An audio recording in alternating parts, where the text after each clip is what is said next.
संगम news TV network Yavatmal, जिल्हा प्रतिनिधी यवतमाळ येथून.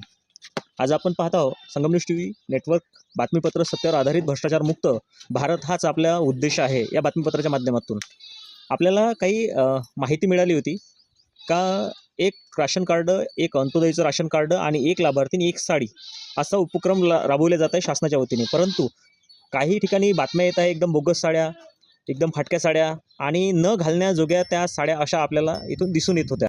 आपल्याला दाखवण्याचा प्रयत्न करते. हे बघा, ही साडी एकदम म्हणजे हलकी आणि उच्च प्रकारची आहे.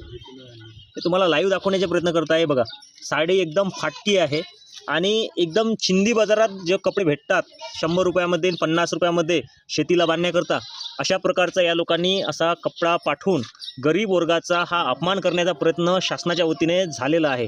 तसंच एक दुसरी साडी आम्ही तुम्हाला दाखवण्याचा प्रयत्न करतो. हे एक लाभार्थी आहे, यांना पण आलेले आहे. बघा,